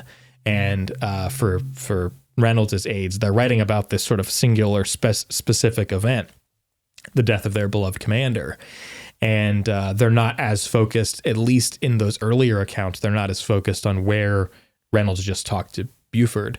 But I do think it's curious that we can see that as time passes, some of these guys amend their earlier statements. And that could be, A, the passage of time clarified where these things took place, but B, it could also be, how influential are Jerome's writings becoming. We all have these incidents, with 9/11, whatever it might be, where people talk about, what they wrote the day that something happened, and the way that over time you start to read other people's impressions of what happened from their own perspectives, and suddenly pieces of other people's memories can become your own memory. Yes. And for these men who are in this highly stressful situation, as you mentioned, I think they're just that much more impressionable, where as they start to have veterans reunions, as they start to read veterans magazines, as the official records become published, suddenly now the Battle of Gettysburg is slightly different in their memories than it was in their actual lived experience, because they're taking on other people's memories as their own as well. Couple points from the listeners here. Jeffrey Pasnick says, I tend to trust the quote of "there's the devil to pay." It's such a not normal phrase that I feel it's something you'd remember. But is it really that not normal of a phrase for those days? I mean, today, that would be weird to hear somebody say that. But back then, I feel like I've heard that in other things. Or I've read it in other things. That phrase, "there's the devil to pay," or "you'll have a devil to pay," or I remember when I saw the movie, that didn't seem so foreign to me. But maybe that was something that, maybe I got that from Hollywood, and Hollywood got it from maybe this. Maybe somebody read this one time, and was like, "Oh, that's a good line. I'm going to put that in a movie," and then it caught on. Yeah. I feel like John Wayne said it in a movie somewhere, which could also have been why it adds to the influence. Yeah. Or how many westerns is Sam Elliott in, that maybe his connection. Or did Jerome think someday Sam Elliott is going to play this guy, and it would sound great coming out of his mouth? Okay. Yeah. What? There's no need to even. Right. We have the answer. Any further? Right? Yeah. No. It's that whole allusion to the devil or hell is to pay. I can't think of another specific example offhand, but I do know that that's something you see periodically through the war. But no, I tend to think that some version of that is said as well, because it does pop up in a couple of other officers' accounts as well, as far as quoting Buford. Buford uses these terms throughout the Civil War, like the devil or hell, right? And so it's not out of his vocabulary. It's certainly. I reckon I can. There's today we would say there's hell to pay, right? So, and he was from Kentucky originally, right? Yep. So, I mean, I wonder if that's like a common phrase that is said around there that he would have heard. I don't know. But yeah, I mean, it's a cool way to say you're about to get your ass handed to you. Yeah. But I tend to think that it matches other quotes that we have from other people who are not affiliated with Jerome or the situation, where it just seems like, that's something that he said versions of on other occasions, that it checks out. We're going to have to keep our eyes and ears open to see if we find that phrase or some variant of it used by other people of that time. Not quoting Buford, but just themselves, because I'm curious now, because it seemed familiar to me, but I don't know why. Sure. And I wonder if it's, I don't know. That's a good one. And then the other thing here, Mikey Lentz points out, a human memory is fascinating, especially when people are not familiar with a location. And that is a great point, the location. Yep. You might think it was, McPherson's Ridge, Seminary Ridge. I mean, yes, there is a distinction between the two when you go and look. There's that swale in between them. But you just get to the area And as soon as you get there, your commander's, already there. He's talking to Buford and he's like, all right, come on, we're going. You don't have time to sit and look at the landscape and go, oh, look, there's a nice swale between this ridge we're on and that. It could have just been in your mind all one ridge. You're not looking at that, right? So to their mind, McPherson's Ridge could have been all one thing. And later on, as we study it, we have to separate these things so that we understand what we're talking about. We have to make distinctions between the ridges. I don't know. Just throwing. I agree. And I think in terms of buildings as well, who are, we to assume that just because we know the McPherson barn and when the house was there, we can see it in photos today. It doesn't at all resemble the seminary building. But when the entire landscape is shrouded in smoke and people are screaming, right, and you're dealing with the death of your commander, you're not going to know what these buildings are. Yeah. But upon visiting them later, I can see why a Charles Vale is probably saying, oh yeah, this big brick building, this is where I remember them meeting. It wasn't out there at the barn. Yeah. And so you're right. Like, it's like, what was the other guy? William, what was the other guy on his staff's name? There's Charles Vale. Charles Vale, Stephen Weld. Let's say Stephen Weld. And Stephen Weld's like, oh no, General Reynolds is down. And it's like, Charles is like, but where are we? Yeah, exactly. Yeah. Guys, everybody, wait, let's figure out where we are. Chisel the R in the tree. Yeah. Jeff, I think you're going to get Jeff Pasnick fired. He said, found my way to the maps mentioned on the website. Guess there will be no more work done today as I deep dive into this. Well, I hope you enjoy it. It'll be the last thing you do at work. Side note, we just uploaded a couple weeks ago if you go to the Race, Slavery, Freedom, I think it's on that tab. There's the 1860-61 census map is on there now, and it's all annotated as well. So it doesn't deal with this topic, but if you're looking for another map, whenever you're finished with those, that one's on there as well. Do you know if Reynolds, when he was shot, was he taken to the seminary at all or directly into town? Yeah, so Vale is the source for this. He says that he's not entirely sure Reynolds is dead at first because he lets out this sort of gasp, it seems, which is kind of the last air escaping his lungs probably. Their initial plan is to take him to the seminary, which would have been either just having been just established or he's in the process of being established as a hospital. But it's also a big brick building that would seem secure. And probably even if you're not thinking hospital specifically, just to get this guy out of the field of fire, it's an obvious place maybe to go. George New is the surgeon-in-chief of the 1st Division, 1st Corps. He arrived either when or soon after Reynolds did, and he establishes that as a hospital. So there would have been medical personnel in the vicinity by this point, but they don't actually take him in, according to Vale. They just continue going into town to the George House eventually. But the plan at first is to take him into the seminary building, according to Vale. So before we end, you mentioned Jerome communicating with Howard. Yeah. Go into that. Yeah, so that's after the communication with the meeting with Buford and Reynolds. Now Reynolds is killed. Now the fighting is happening with infantry on infantry west of town. Now Jerome is going to still stay in the cupola because his job isn't done. He has one more direction from which things could potentially happen, and that's to the north.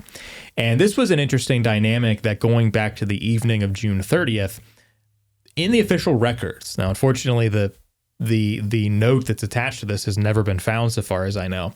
But there's a note in the official records, there's an asterisk with a note at the bottom of the page, that Buford picked up, or one of his men picked up, a message that had been dropped along, I think it's along the Harrisburg Road. And it mentions that Jubal Early's men had been in Berlin, a reference to East Berlin, 15 miles or so northeast of Gettysburg. And when Buford alerts Reynolds of this, Reynolds circumvents Buford, night of June 30th, and he writes a note, I think it's to Howard. This is in the OR as well. If somebody wants to double check who it's sent to, but I think it's Howard. And Reynolds says, I do not believe this. He doesn't believe the report of Confederates north of Gettysburg. So that's sort of an interesting thing that's hovering behind the scenes here that we don't see play out in this rhetoric between these two because Reynolds is killed so quickly. But Reynolds is convinced that there's only going to be an attack primarily from the west. For whatever reason, he just doesn't buy that there's a Confederate presence, at least not a significant one, north of Gettysburg. What's the intelligence that he's getting from Army headquarters? So he seems to be entirely convinced everything is coming from some combination of Chambersburg, Fairfield, Emmitsburg area. So But the Army is aware that they're north. Yep. Right? I just don't think that Reynolds thinks that it's, two believable. divisions. It's hard for him to believe that they made it up that far. That far with that many numbers, I think would be the key. Okay. Because certainly he must be aware that there's been skirmishing, out past York at Wrightsville. And even George Meade as Army commander, there are dispatches that appear in the press that from Meade that talk about he thinks that the battle is going to take place somewhere near York. He thinks it's going to be east of Gettysburg. And here you have Reynolds in command of just about half the army as the wing commander saying, no, it's going to be west of Gettysburg. And so there is a difference in how they're interpreting this intelligence that's coming in. But Jerome is working off the orders of Buford, of course, and Buford was convinced that there would be an attack from the north. So Buford keeps Jerome in the cupola, it would seem. And Jerome would write this, and this is from the 67 account. One of my men at the glass, so now he's gained a signal officer, it seems, came down to me with a message. I would suppose this means that Jerome is somewhere else in the seminary building, probably in the attic. And this man said that they saw another infantry corps and thought it must be Howard's 11th. This proved to be the case. Buford then ordered me to ride as fast as my horse could carry me and ask Howard to come up at the double quick. I did so. Buford from the signal station, then nearly surrounded, wrote in my dispatch book a communication to this effect. I can almost repeat the words. For God's sake, send up Hancock. Everything at odds. Reynolds is killed, and we need a controlling spirit.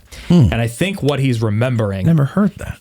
It's similar to what you probably have heard, which is a message in the OR that Buford sends to Alfred Pleasanton. 3:20 p.m. is when it's received. General Reynolds was killed this morning. In my opinion, there seems to be no direct person. P.S. We need help now. I think that's what Jerome is remembering. It's pretty similar. The difference is Jerome says that he remembers Buford mentioning Hancock. So Buford writes this in Jerome's dispatch book? Yep, that's what he says. And do we have copies of it, or is this off his memory? Off his memory. Oh, damn. Yep. So based on the language, it would seem Jerome no longer himself even had his dispatch book, because he says I can almost repeat it from memory. So he's not looking at it as he's writing this. And this could be one of those things where his original intent in writing about this at all was writing to Hancock. I was going to ask you, was this in the letter to Hancock? I think that, yes, that part is, and then he quotes himself. So he's buttering Hancock up. I think a little bit. Yep. Yeah. Because even at this point in time, Hancock, obviously, as we all know, he's jumping the chain of command to take command when he gets to Gettysburg. Buford would not have yet known that. Right. So I think that's a piece of the story that we can see. And would someone of Buford's position write and specifically request another corps commander who he may not be aware of his location? Mm-hmm. Like the third corps is closer. Yep. So why not Sickles? Yeah. I mean, I can tell you probably why, but but still, I mean, Sure. if you're in a dire situation, you don't care who's in command. You want bodies. Exactly. You need troops. And you need bullets. And that's the actual message that we know. It's more vague. There's no directing person. We need help now. That's just send me anybody you can. Because whatever's happening here right now is not working. It's dire. And Jerome mentions this, that this goes back to, how is he doing his job? And he doesn't even entirely remember. This was either sent verbally to Meade or the dispatch is still in existence, he says. And as we know, the dispatch is in existence because it's put into the OR a couple decades later. I was the only signal officer at that time on the field, consequently did not send it myself. Thus, the poor general, in his modesty, laid down the laurels, which should have crowned him the hero of the first day's fight. So Jerome essentially is telling us in that last line, it was at that moment that Buford is conceding, I can't be the hero of this field. I can't keep up this fight without somebody else arriving on the field to pick it up from here. And so that's kind of obviously a key moment. Now, the other map that's on on the site there is called Jerome Alerts Howard. And the interesting thing about this series of accounts that I'll quote from a few of them here is, unlike Buford meets Reynolds, where it's 7 people who remembered things entirely differently for the most part, now we have, I think it's 6 people who all remembered not the same thing, but different pieces of the same story. And you can piece these together one after the other, and there are almost no holes that we can poke in the story. It's just that they each observed a different part of the story. So the first is Eugene Blackford, major in command of the 5th Alabama. So we have a Confederate account for the first time here. In his report, July 17th, moving in from the north, would have been around the McLean farm, I moved steadily forward upon the town, driving in the cavalry vedettes. About half a mile from the suburbs, a large force of cavalry was observed in line, with a heavy line of men dismounted as skirmishers. The former charged us twice, but were easily repulsed. So, encountered Yankee cavalry in our front. Pause real quick there. I'm sorry. I don't mean to distract us, but you use the word suburbs. Yeah. And it's funny because Mikey Bariski and I were driving around the battlefield the other day, and we were up at Jones Artillery Battalion, and we were reading the plaques, and one of them referred to the suburbs. And we looked around us and we're like, where the hell are the suburbs? Yep. Right? What suburbs? It was farm. It was farm, and it was the town. There's no suburbs. What are you talking? What do you think they meant by that? Outskirts? Probably outskirts. Outskirts. Yeah, either that's a word that has changed meaning over time, or because it's either Heath, Pettigrew, or Hill. I forget who in that chain of command uses that same term on talking about either June 30th or the morning of July 1st to talk about the west side of town. So I think either that term has changed over time, where they're talking outskirts, that's a synonym in their parlance, and today it's not so much. Right. As cities have grown. The suburbs are like a specific thing now. Yeah. And largely a byproduct of the 20th century. Yeah. Which frankly, I thought that word was a 20th century word. Sure. I was surprised to see that. Yeah. Or is this just telling us how small their home communities are, that they see Gettysburg as Big this city. large place. Exactly. And you see that term sometimes, the city of Gettysburg. And yes. And so I think that may be that's them telling us that when viewed a certain way, that they're from these single crossroad towns in Virginia and North Carolina and whatever that are just that much smaller. So like the college would be the suburbs, right? Seminary. Where is he referring to specifically in that? So he'd be referring to the college area. The college area. Okay. Yep. Yeah. So you have a couple farms dotting the landscape plus the college buildings. And unlike today, there was a space between the college and the city limits of the town. Yep. Not that huge, but like you can see the old city limit marker on Water Street coming off that alley that goes behind the Monahan Funeral Home. Yep. Right there, there's that stone thing sticking in the ground, and from what Ken Rich told me, that's the old city limits. There's a couple of other ones on different sides of town, and so that was the end of the city, Water Street. Yep. And the college is right across from the west end of Water Street.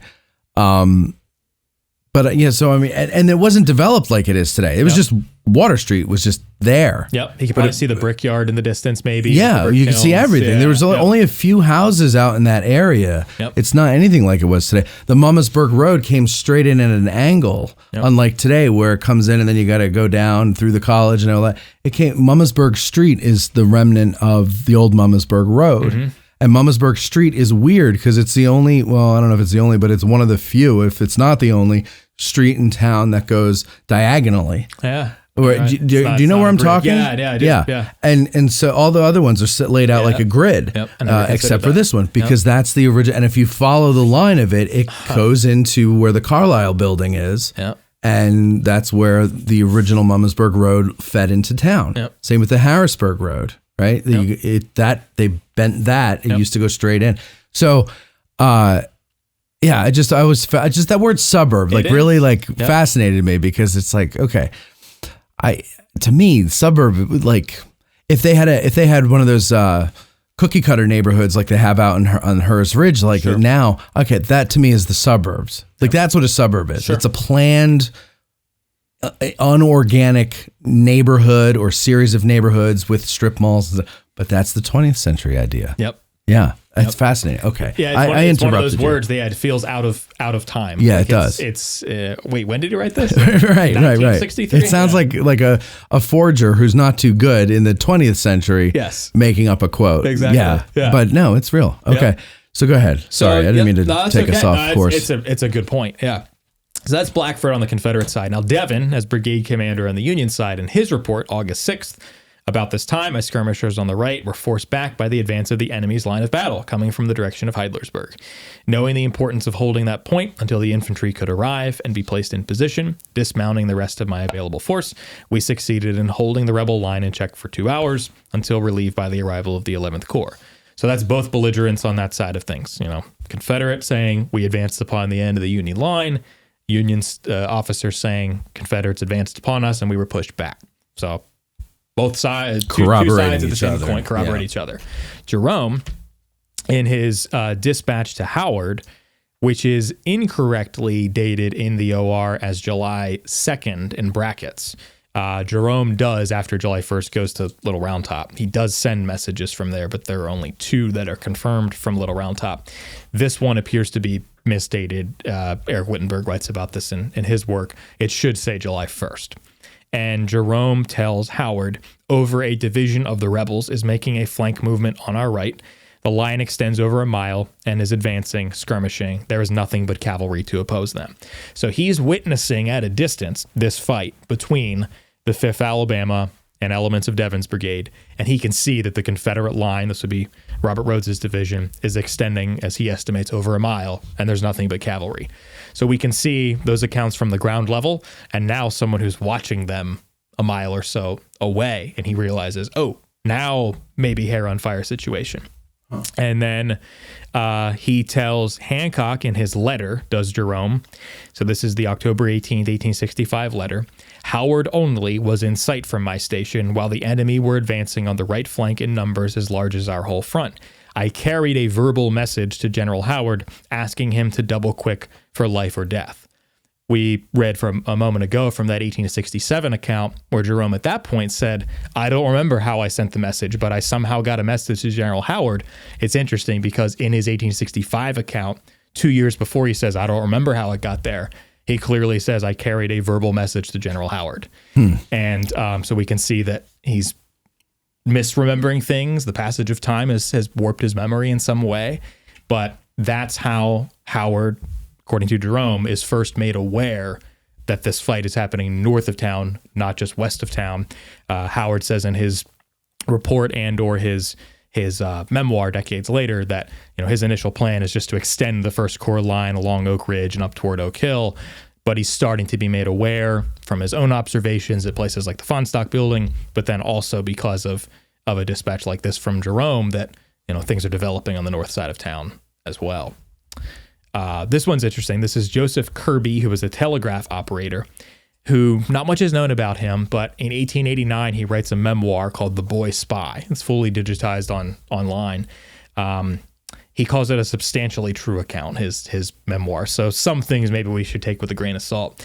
But the long and short of his story is that he's in Frederick, and he's asked to go to Gettysburg to reestablish communication with Buford because telegraph lines had been destroyed by Confederate cavalry.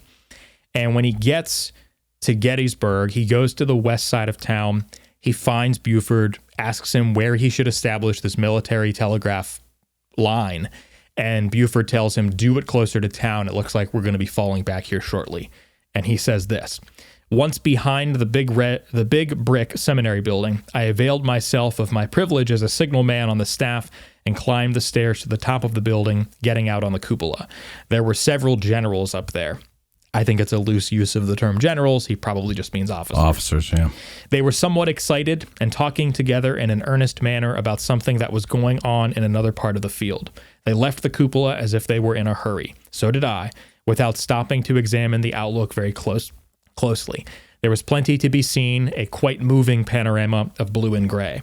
I noticed from the cupola there was some excitement or stir to the right of the town. So he must be using that direction as if he's facing west primarily, and so to his right would be to the north. I concluded to go over there and see what I could do to save the day.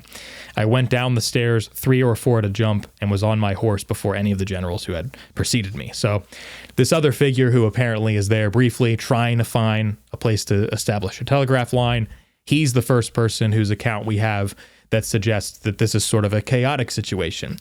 Jerome is sort of the cool head, but realizes I need to pass a message to Howard.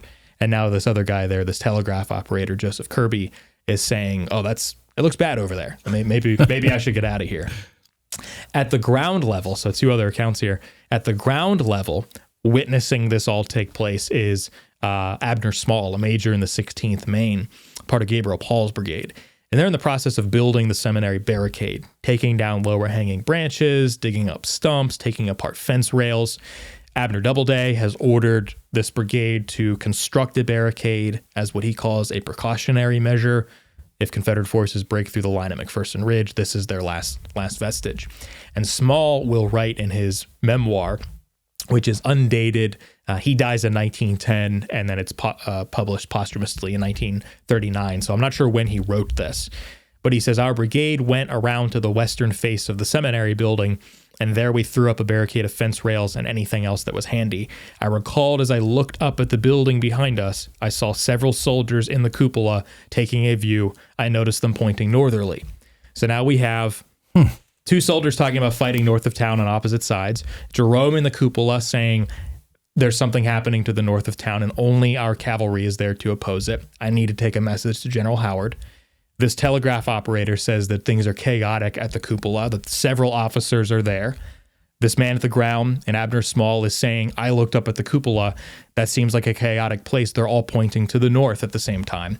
And to tie it all together, Howard, in his report, August 31st, 63, about 12:30 p.m., General Buford sent me word the enemy was massing between the York and Harrisburg roads to the north of Gettysburg, some 2 or 3 miles from the town. And I take this as one of those occasions where he says General Buford, but as we see some officers do, or we do today, where we say, Buford held out on McPherson Ridge for an hour, we don't mean literally Buford himself. We're referring to Buford's men. Right. So I think this is a case where Howard is saying, someone from Buford's staff sends me a message. Confederates are massing north of town. Well, we go back to Jerome's account. Jerome says, I sent a message to General Howard to let him know of the advance of the enemy. So I think he's referring to that there. And then lastly, in his memoir in 1907, Howard said, the aid of General Buford made a strong flank. It was a little after 11. Major Charles Howard, who's on his staff, but also his son, brought me word that Early's division of Ewell's corps was at hand. In fact, the entire corps was coming in from north and east. Reports from Schurz and Buford confirmed the alarming intelligence. So by that point, he's remembering, it's one of many dispatches that have come in to alert him of the arrival of Confederates north of town. But that's a case where we can take 6 people who all didn't witness the exact same thing, but they witnessed different pieces of the same story. Right. The one figure who kind of ties it all together, who can see what's happening to the north as well as to the south and is communicating these messages, is Aaron Jerome, right at the center of it all. And you said that he eventually goes down to Little Round Top. That's when Buford's cavalry is sent to guard the left. Yep. And he sends two messages the afternoon of July 2nd from up there.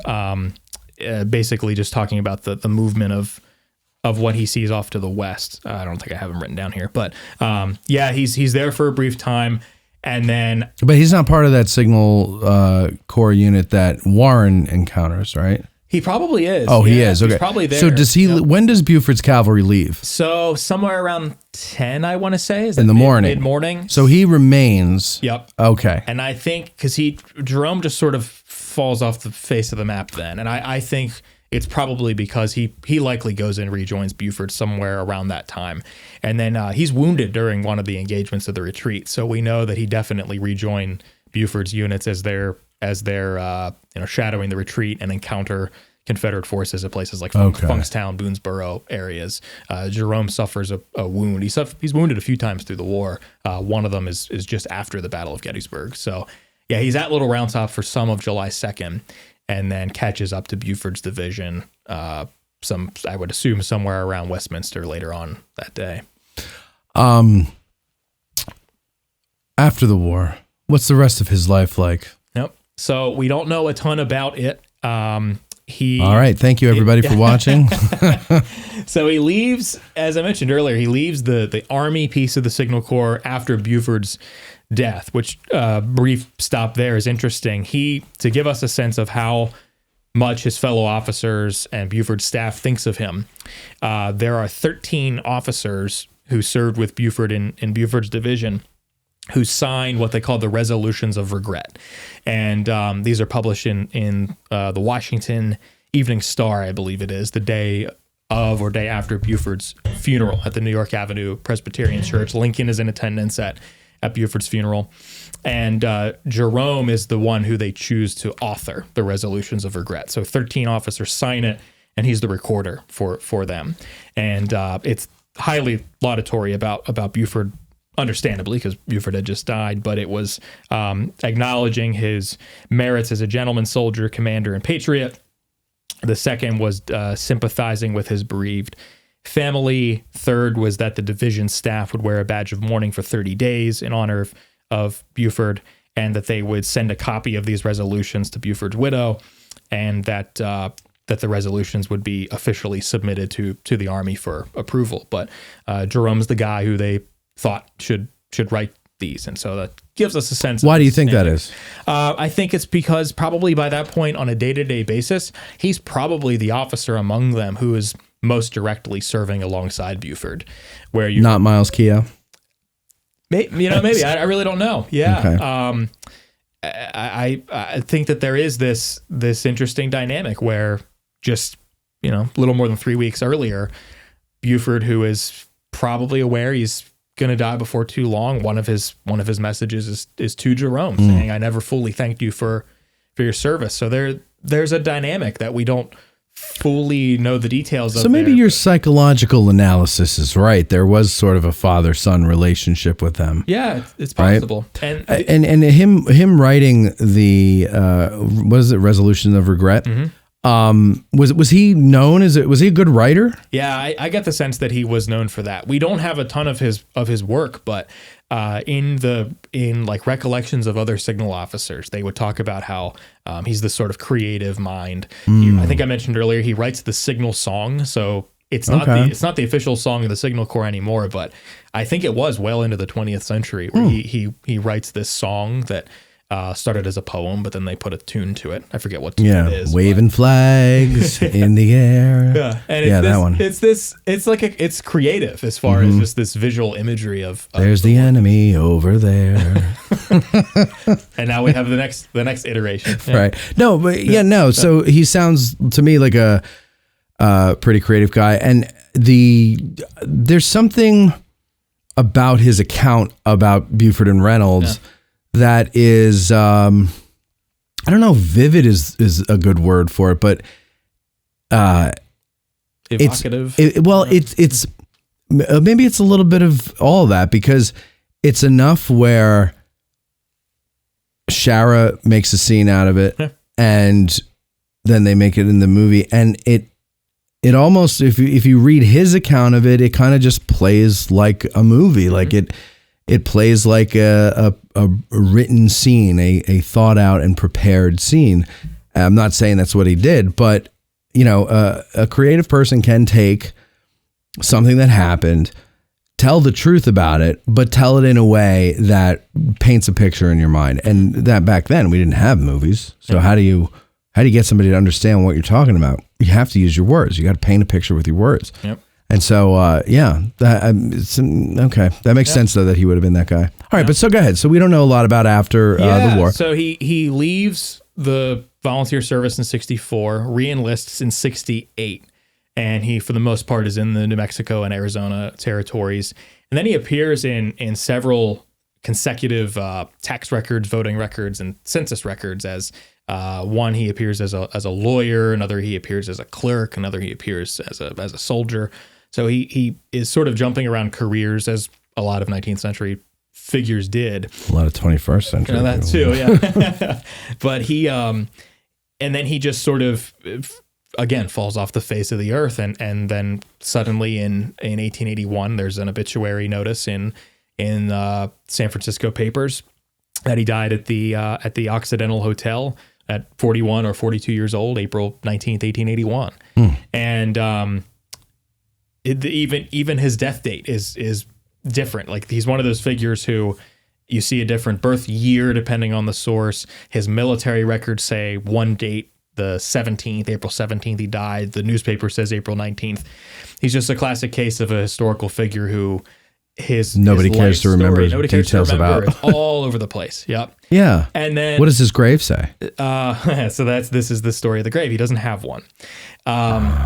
So he's buried initially at the Oddfellows Cemetery, which was described by one source as having been constructed on sand dunes where landscapes soon withered and died, weeds proliferated, graves were left unattended and unprotected.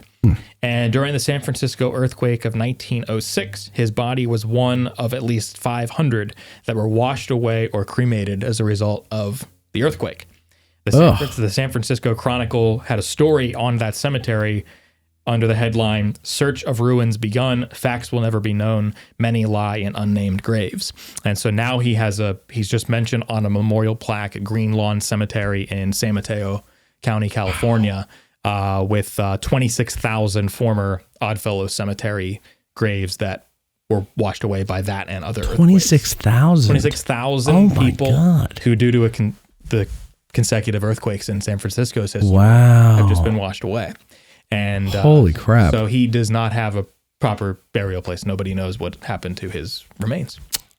Well, that is sad. It is sad. But we remember Aaron Brainard Jerome here on Addressing Gettysburg and at the seminary, which, by the way, ladies and gentlemen, if you don't support the seminary already, you should absolutely support the seminary.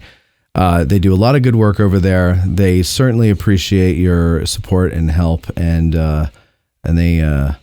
they're fun guys. They're fun guys. They put on good stuff over there. I feel like when I go to the seminary or I go to an event that you guys hold or something, it feels local to me. Yeah. You know what I mean? Like, it feels like it's a community's museum and we all get together at it. We all kind of know each other.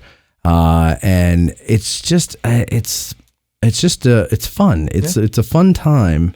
We like to say that, we're a big museum feel in terms of our professionalism, but small and intimate in terms of the people on staff. And we do our Fridays on the Ridge program, which happen most Fridays. You can go to seminaryridge.org/events.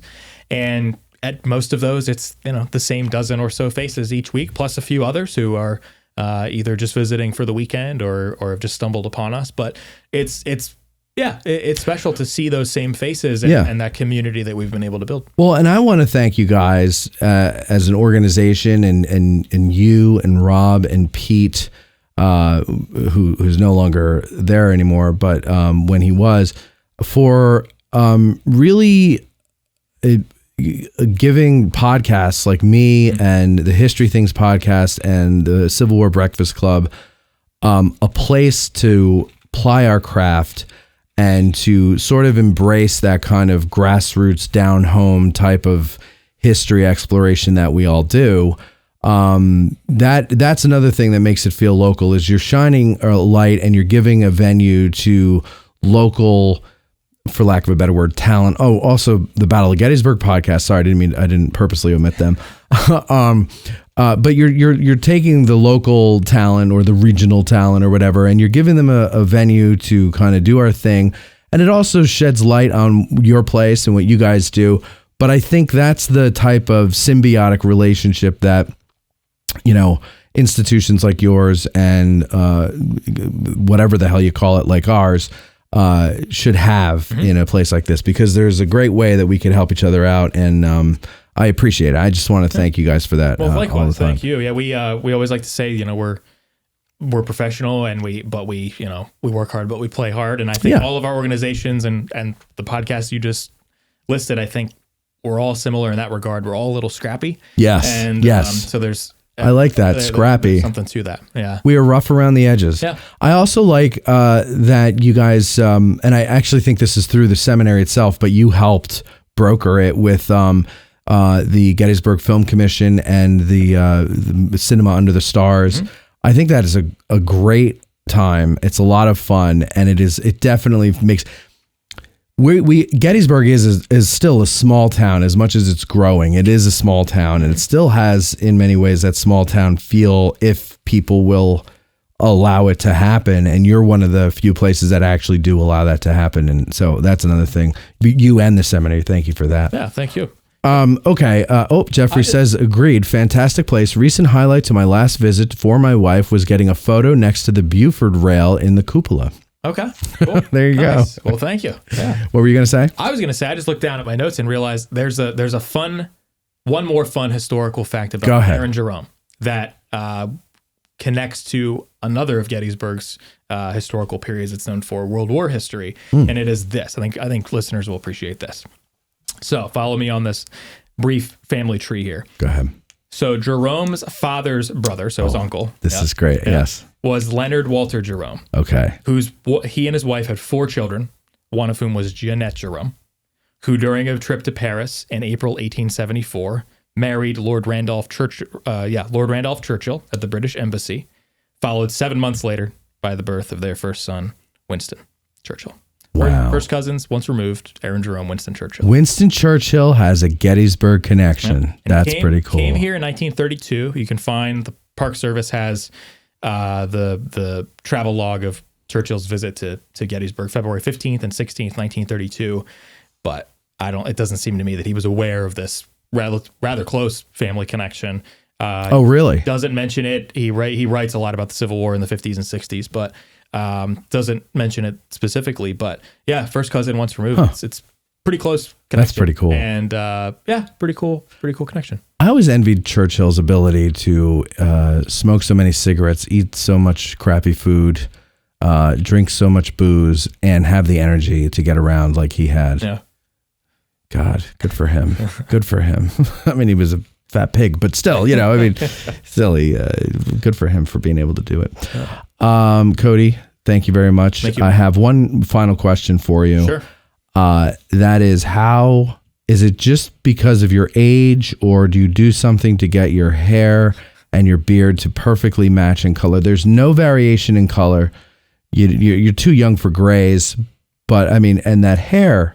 Who does your hair? It's a perfect hair helmet. How long does it take you? I'm so jealous. I go to Creative Hair in Abbottstown, which my wife's cousin is the proprietor. Okay. She cuts my hair there. I'm actually a couple of days overdue. It's like curling up in the back. Yes, I could see that. Yeah. Got rescheduled because of the ice and stuff the other day. Yeah.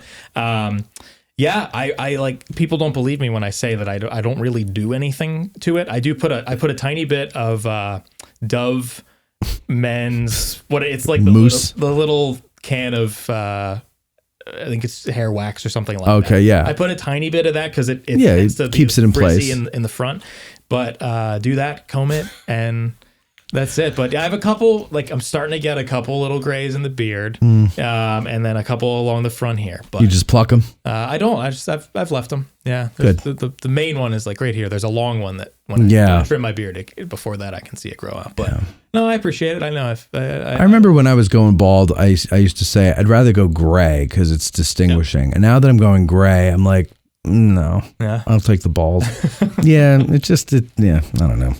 Anyway, that's it for us here, folks. Thank you very much. And remember, I'm learning, you're learning. So let's learn together. And all I ask from you, of course, your patrons, so you already do this, is your support.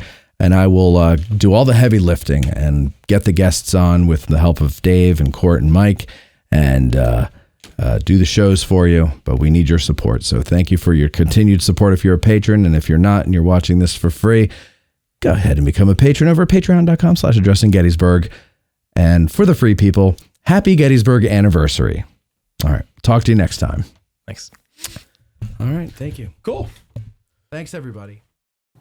Thanks for watching. And if you enjoyed this video, we have a lot more content for you over at patreon.com/addressinggettysburg. Also, you can make a tax-deductible donation to help support more videos like this at dhpioneers.com.